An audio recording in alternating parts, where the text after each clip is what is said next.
We owe $19 trillion. Our national debt. And we need to bring our debt under control. Well, they all agree our national debt is a major issue, but how to fix it, not so much. The fact is the reason why. If you'll answer the question. The fact is the reason why that no one wants to answer entitlements up here is because it's hard. It's a hard problem. John, is Chris Christie right that entitlement spending is a major problem that needs to be addressed? It has to be addressed, and none of these guys are doing it. Look, this is one thing that is bipartisan. The debt basically doubled under President Bush. It's basically going to double under President Obama. All of the Democrats and all of the Republicans' budgets, none of them talk about dealing with entitlements. None of them talk about balancing the budget. All they want to do is get reelected. They're politicians. It's why their approval rating is absolutely in the sewer. It's why I and anybody who has a brain disapproves of all politicians. Susie.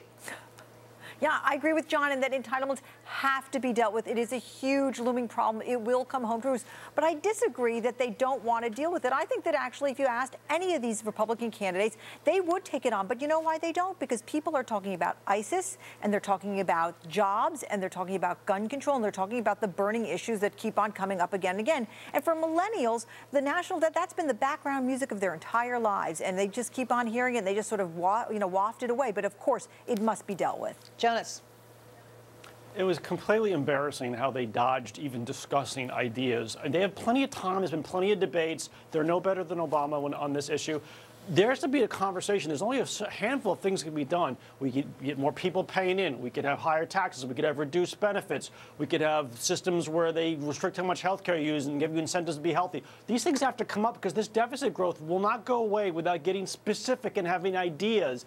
Just trying to shift it and dodge the question, just acknowledge it's a problem. It's not a solution, and you won't win with that. Chuck. Here's what the American electorate think. They're just like me. They've had a job since they were 16 years old. They've been paying into this. That is their money. And if anybody takes that on, then I'm going to be running the political out against them, showing them pushing grandmama off the cliff. You make your decisions. Gary.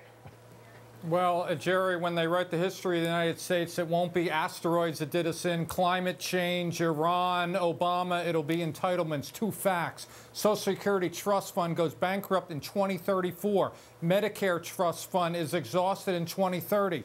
That's all you really need to know. We're going to be paying it on the backs of taxes, which are going to skyrocket. That'll mark the end.